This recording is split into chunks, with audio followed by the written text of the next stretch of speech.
Hello, ladies and gentlemen. Welcome to the Two Brothers channel. I'm one brother.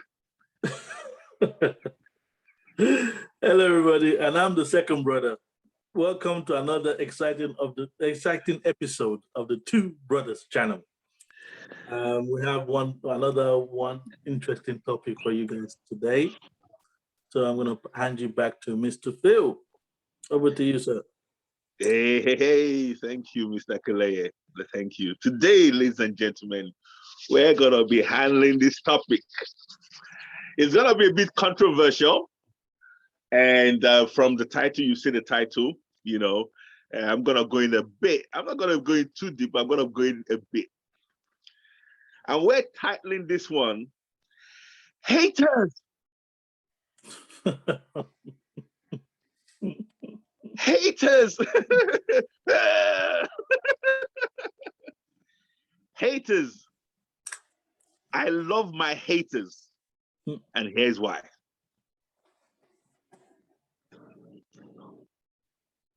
I love my haters, and here's why. Okay.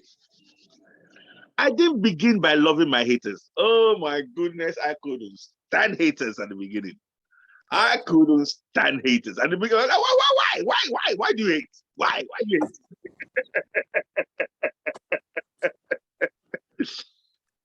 My critics, oh my goodness, my detractors, the people that will talk behind your back, the people that will cut you on the knees.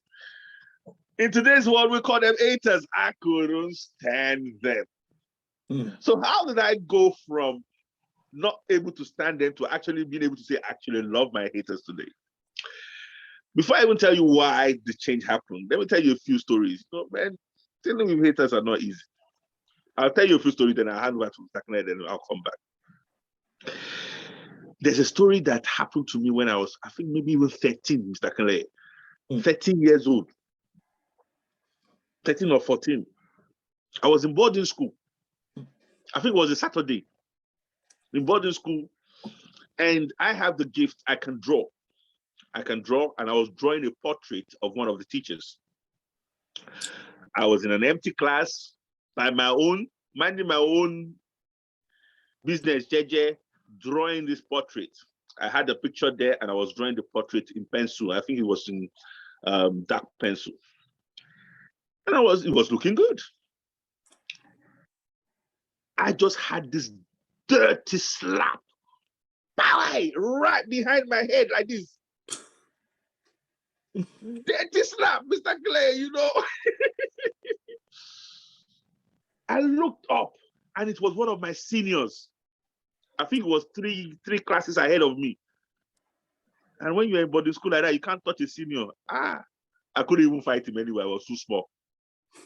And this guy looked at me with so much hate in his eyes.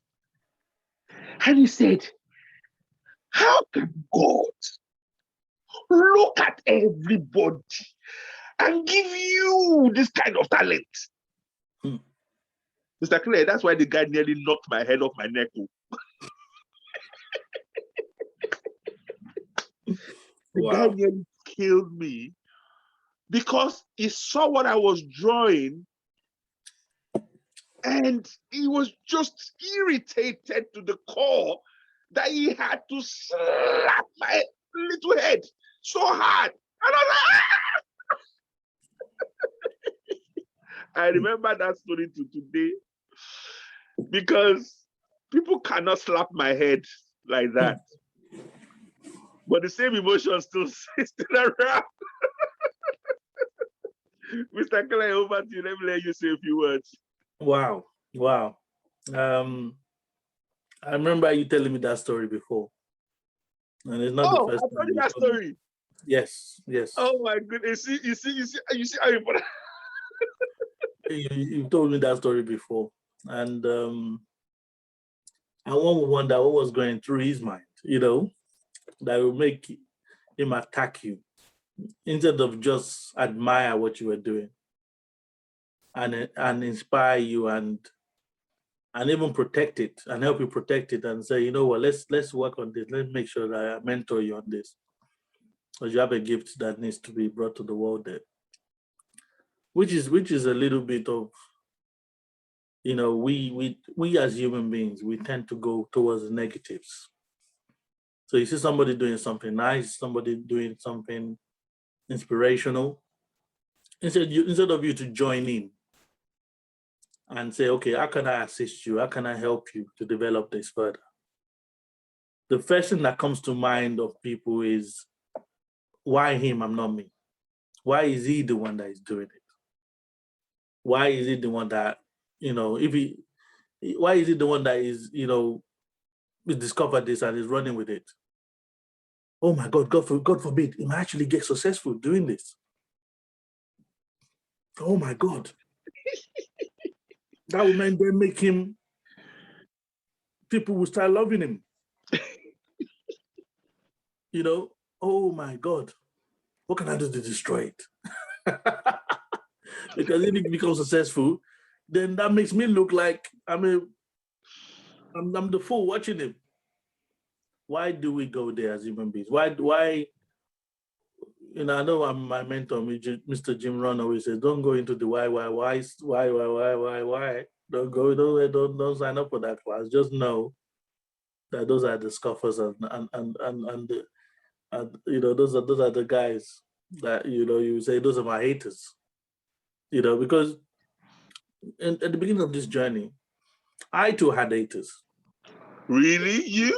Marketing, yes. You had haters? I had haters. My goodness. Mr. Clay, the nicest, softest. If you have haters, then it's over. Then okay, it's okay for me to have haters. Go on, sir. And I was like, why would you hate me? What have I done to you? It's one of those ones where it will keep you up awake and I'm like, what did I do to him? I didn't do anything to him. In fact, I was actually helping the damn, joker. But even I too had haters. I had haters. I had people that were jealous, people that wanted what I had. Which was not much. And it was not much then, because you just started. Imagine. Which was practically nothing. The hair in my lungs. The hair in my lungs. Is enough. For somebody to say, I want it. Wow. So, and I remember many years after when you said there is no competition, there's only cooperation. When you said that, Mr. Phil was the first one to actually put it into words and say, listen, here, we don't do competition. We only cooperate. There's no competition here. There's only cooperation. And I heard that and I was like, yes. Because we as a people, we're so far behind. We're so beaten up. We're so lost that we don't have time to compete. I know we were raised in competition. I know we were raised, with mentality of competing one another in our families, in our schools, in our churches, and everywhere we went, it was competition. Fittest survive, survival of the fittest. But we, as a race, man, there is no room for competition. There is no room for haters. There's no room for distractors and criticizers, because we're too far behind. We are too far behind. We're too far behind to be hated. Yes, we're too far behind to be hated. I hear you, bro. I hear you. Thank you. There's so many things that you said there. Remind me about that. Thank you for remembering about, I just got that inspiration about cooperation, not competition. And I'm a human being too. And when that emotion of trying to hate somebody comes, it always comes as a suggestion. For you as a human being, it will come as a suggestion. You have to choose to take it on board. So when it comes to me as a suggestion, hate that guy. what Mr. Claire is talking about earlier now comes into play for me. I'll be like, why would I hate him when I can compete, when I can cooperate with him? And that has saved me many beautiful relationships.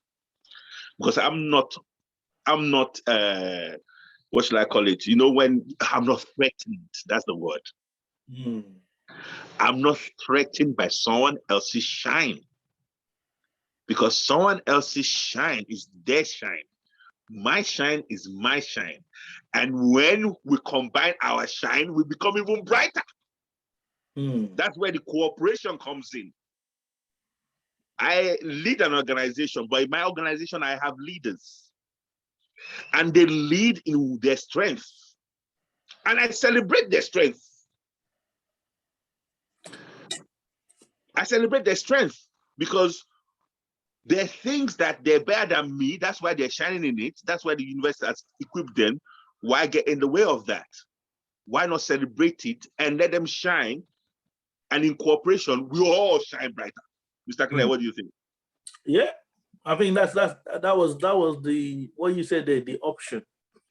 So most people, when that suggestions come, the suggestion of hate comes, most people don't know what to do with it, and they probably just embrace it, or they let it linger long enough for it to become something they have to do something about, which is embrace. You know, rather than saying, "Oh, there's another option. You don't have to hate that person." But some people, when they hate him,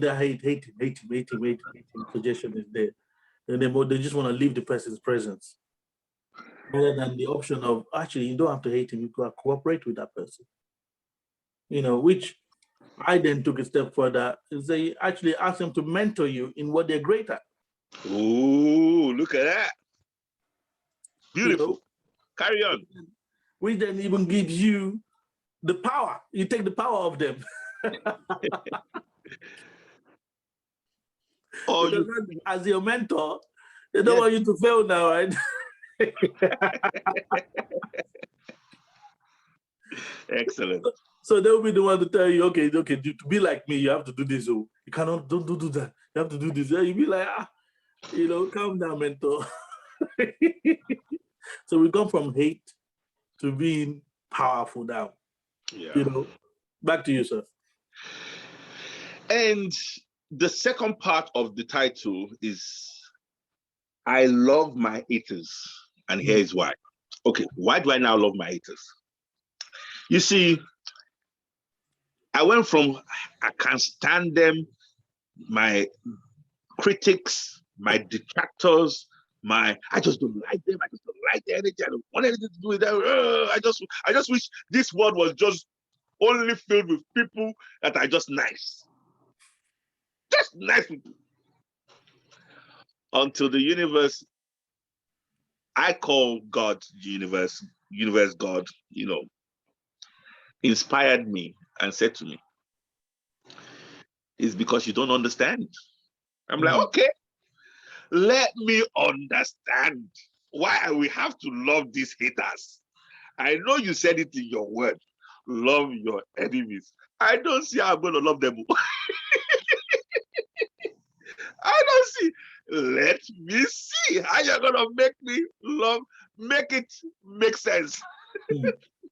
Like they say. And the long and short of it is that the universe just kindly just told me that, do you know, check everything that you've achieved in your life. Do you know that there's one thing always constant?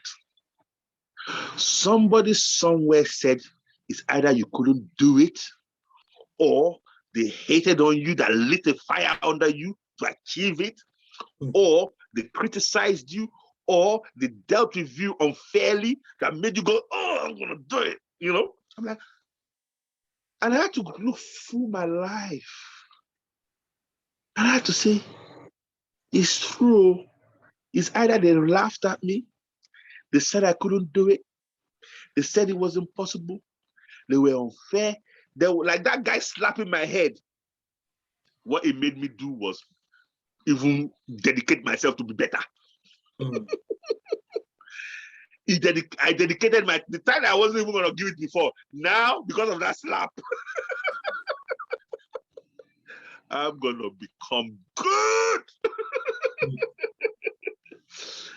And the universe started making me appreciate that. Look, Mr. Phil, you have to appreciate your haters, you have to appreciate your critics, you have to thank them, because without them, you may not have the fire to achieve the things that you do. It's like, again, if there are no contrasts in this world, they're serving a very important role in your ability to achieve and to create. Because if there's no contrast, if there's no light, if there's no darkness, do you know there cannot be any light? True. If there's no negative, there cannot be a positive. If there's no stupid person, there cannot be a wise person. Honestly, I'm living in a world now, Mr. Clay. When I see someone that is so stupid, I'm like, how can this guy be an animal like this? Then I'll just remember, okay, he's serving a very good role. Because if he is not acting like an animal and like a fool, I will not appreciate the people that are wise. The people that they have their heads screwed up properly. So I will look at the guy and say, man, or Mr. Phil, do you want to play his role? Do you want to play the animal role? I'm like, no, okay. Appreciate him now. I'm looking at Mr. Clay. Appreciate him for being willing to be the animal for all of you. Mr. Clay, what are your thoughts? Yeah, polarity. You know, the two extremes, and you need one for you to have the other. But I like the fact that you're allowing him to play that role. It's a very important role, Leye. It's a very important role. When someone betrayed me, I had to look at it and said, if they didn't betray me, then I would not have experienced betrayal. Now, don't get me wrong, don't get me twisted. And this is what the universe told me. The universe said, okay, because I told you to love them, did not mean that I tell you to bring them into your room and start paying rent for them in your room. So you can love them from afar. But you mark them. Because it's like this. The scorpion is very useful. It has its use in the ecosystem. But it doesn't mean you should go and start hugging it. It will sting you. The only thing the scorpion knows how to do is sting, you know. So when you've identified them, when you've seen who they are, when you've seen how they're moving, when you've seen their energy, bless them from afar. Let them be them. Because they're doing a wonderful job being a hater. Being a devil's advocate. You see, the last time a devil's advocate came into our midst, Mr. Clay will remember this. I was so pissed off. I won't say I was pissed off. I would just say I was miffed. Because I was like, what is this guy coming up with? And it was very I'm devil's advocate. And I'm thinking, then I remembered, I'm like, okay, you know what? Because at the very least, it makes you go back and check your offering and make sure that every T is crossed and every I is dotted. Then you go, this is perfect now. You know, so at least they make you check yourself again. You know, Mr. Clay, please. Yeah, it's like you say, it's very important that what your message you're carrying, you know, is scrutinized, because it's just like everything in the world, right? It's like building a muscle. You know, you need resistance for you to be able to build muscles. right? So if the resistance is not there, if you're pumping iron and the iron is not getting bigger as you're getting stronger, your muscles aren't gonna grow. So the same way, these haters are used as that to check that yes, I'm on the right path. Yes, I choose to go this path. Yes, this is my chosen field. Yes, I'm an expert. You're not. Yes, I know what I'm talking about. You don't. You're just here being devil's advocate. You know, so and without the devil's sending you anyway. You know, he just chose. Come and start advocating for him. In your spare time. We know who we're talking about. In your spare time. You're just volunteering. For free. Pro bono. Pro bono. Pro bono. To be the advocate. God help us. And yeah, it's good that you're a devil's advocate. Doing it completely voluntarily, but don't do it while we're trying to sort something out, and get it in our way. Have you noticed that these devil's advocates, they're always very broke? They're broke, they're broken, they're disgusted. So the devil doesn't pay well. That's it. The devil doesn't pay well, but hey, have at it. And they're even doing it for free anyway. It's volunteer work, but they do it for him. So yeah, have at it. But the key is bring it, because that energy, when it comes, is meant to foolproof the message, solidify the message. Like you say, check, dot the I's, cross the T's, make sure, okay, yeah, this is right. I remember at that time, I used to go, you have the 2 to 5 year plan, or you have the 45-year road plan. What is confusing in the two? Or you're choosing to do the 45-year road plan. Wow. Even look how many 2 to 5 year I have to fail. Even if I don't get it right the first chance, don't get it right the second chance, don't get it right the third time. It's too bad that your 45-year road plan. So and over the years we've seen them all show us what they're all about. Because when you're young, when you're starting out, everybody is like, nobody knows the future, Abby. So you can think that, oh, maybe this guy knows what he's doing. Or maybe this one knows what he's doing. Everybody is just round about, in the same space. And you're thinking, oh, maybe this one might be the one that makes it. And like, yeah, I'm trying to build this barely legal business, So, but then when it comes down to it, over the years, you look back and you look around and you see that you've gone far, far ahead of everybody else. In your thinking, in your mindset, in your reasoning, in the way you handle circumstances, in the way you handle obstacles, in the way you turn lemons to lemonade. So I don't want to carry on, but Mr. Phil, back to you, sir. Thank you, man. Thank you, Mr. Clay. We're just sharing some gems there, and we're thankful for our haters because, like you said, when we began years ago, we're all on the same level. But time has a way of separating the real from the fake, separating those people that have paid or have chosen to pay the price from those people that have not.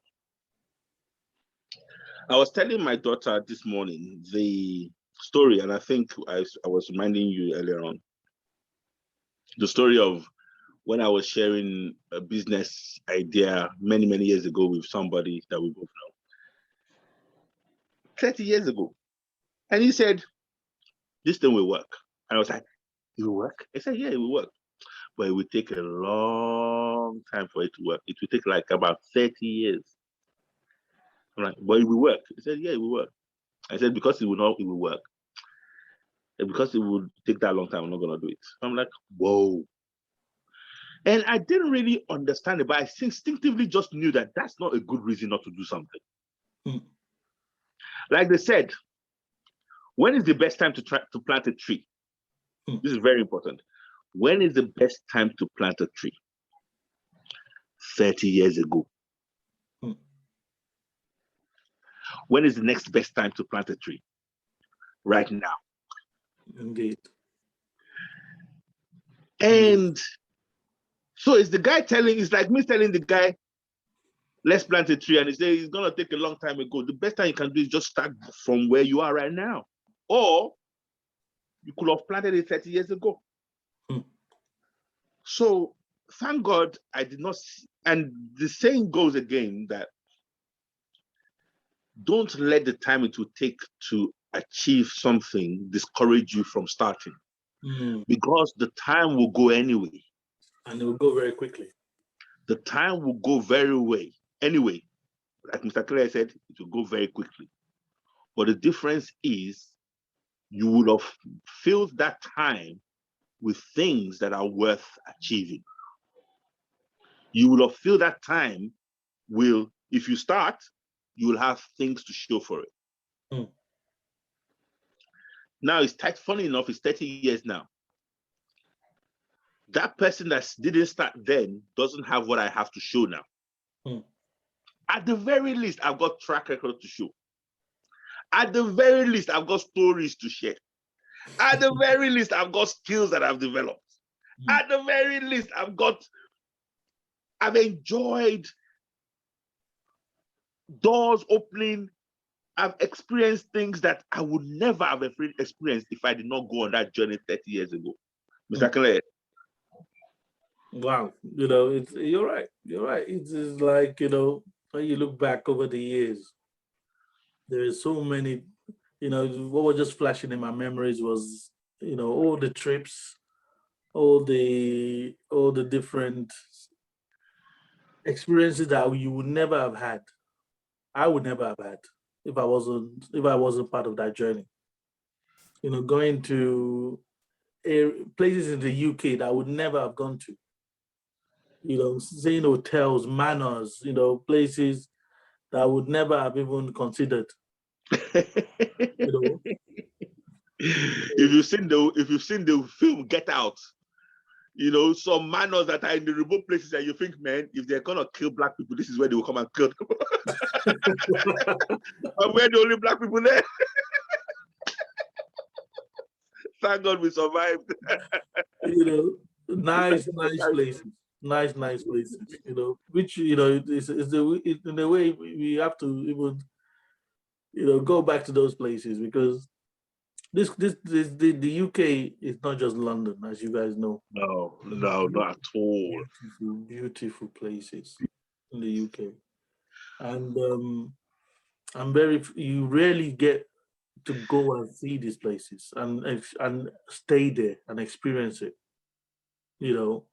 And we're privileged as young men to be there, to see it and experience it, and not just see it economic. Is on an economical kind of level. Mr. Phil, let me pass over to you, because you could probably describe this better than I'm describing. No, it's fine. You are doing a wonderful job. I think what it is again is that let us make people understand as well, because that time it looked like work.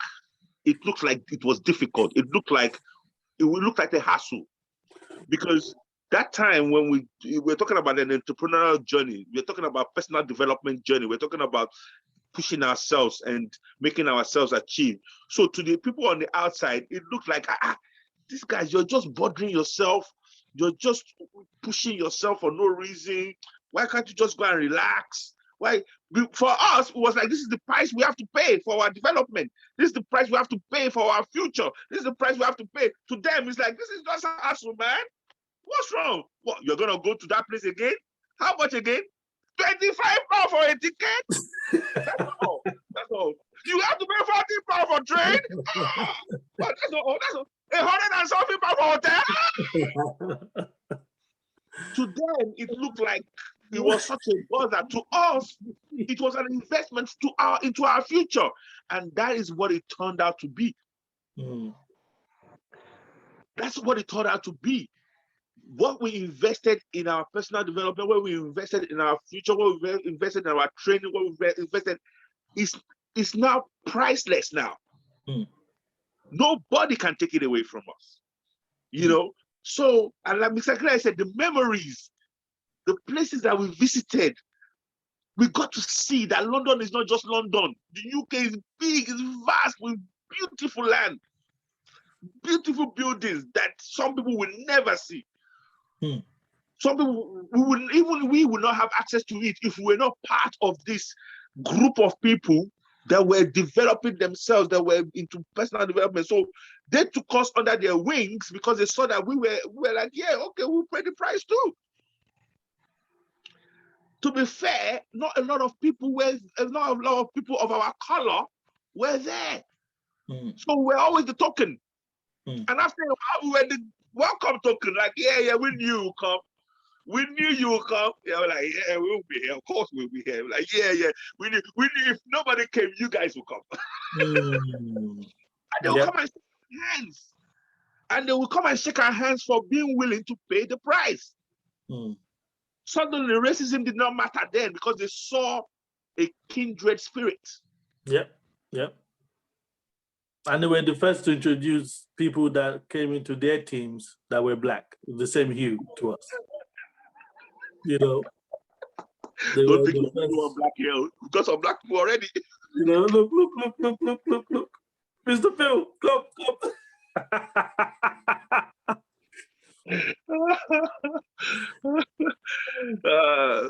So you can't hide it. And that's why we're bringing personal development to you, because we know how it's changed us. We know the benefits.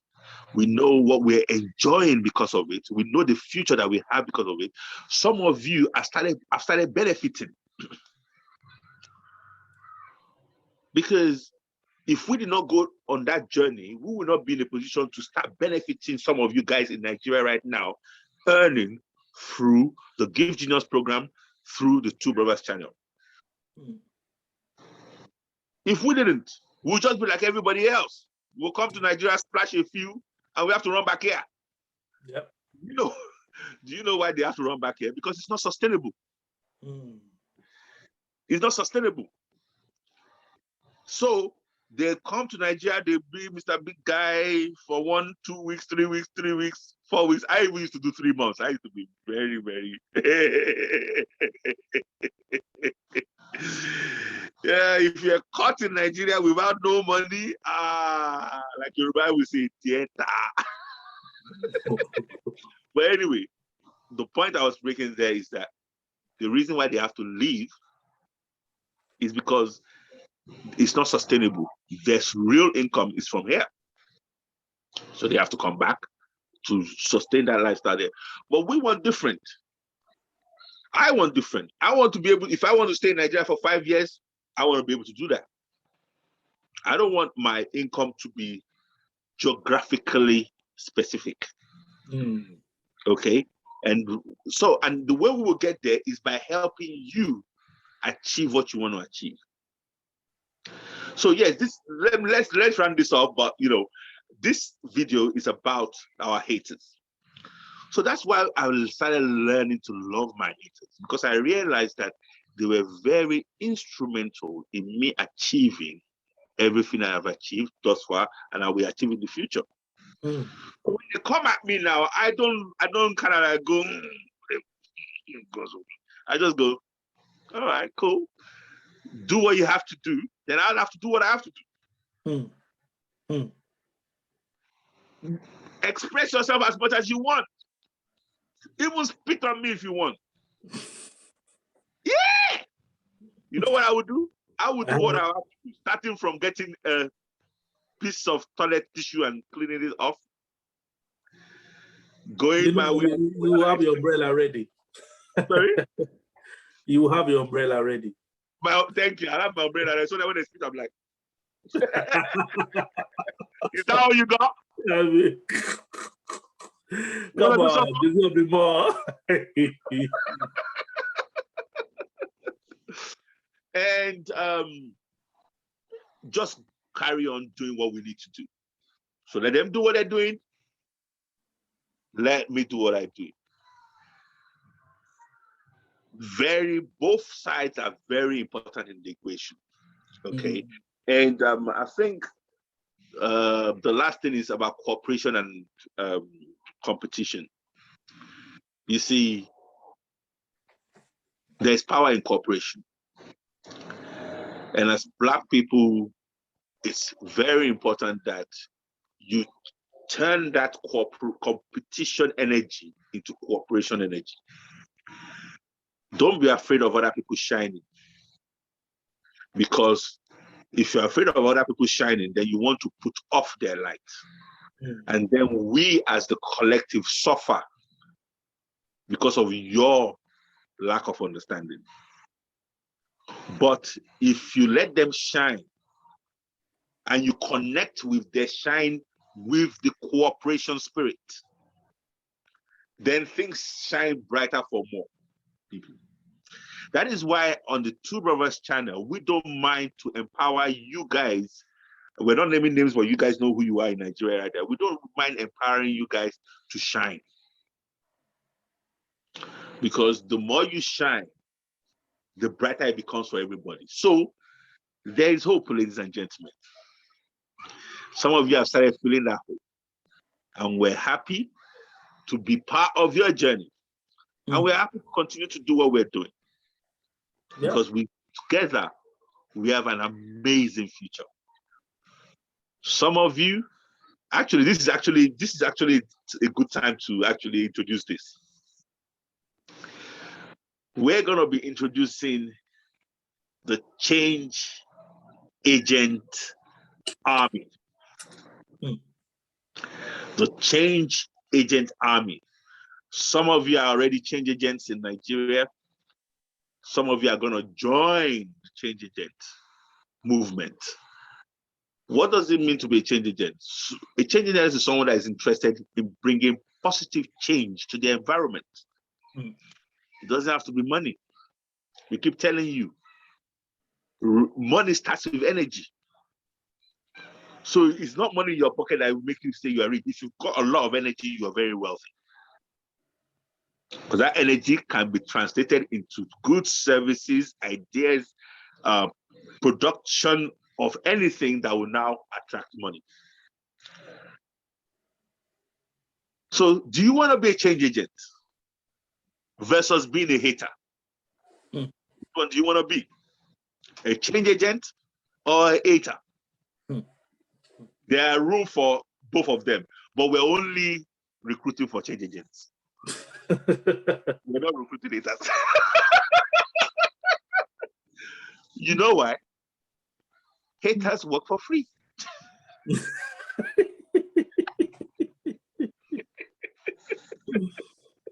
Whether you beg them or you don't beg them, they work for free.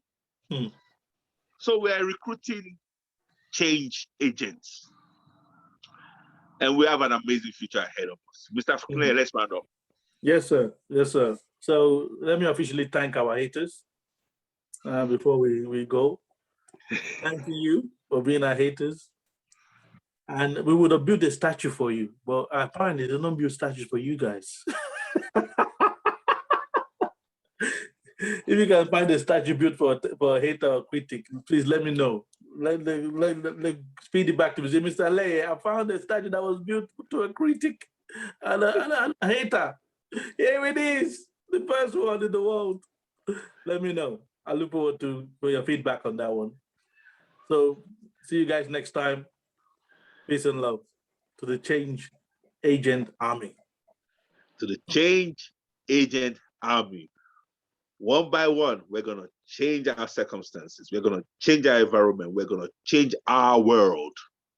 Notice I didn't say we're going to change the world. I said we're going to change our world. Because our world is all we need to change. Coincidentally, I actually wrote a book on that. It's titled You Can Change Your World. Yep. If you want that book, You can get it for free. You can get PDF. All you need to do is get Mr. Phil's free book. Is put a comment in the comment and say your name, put your email address there, and say, I would like a free PDF copy of Mr. Phil's book. I released that book in 2011. Powerful book. Powerful book. Thank you. Thank you. That book is titled You Can Change Your World. On that note, I hope you can now see why I love my haters. Till next time. Shout out to the change agents out there. See you next time. Bye-bye. God bless.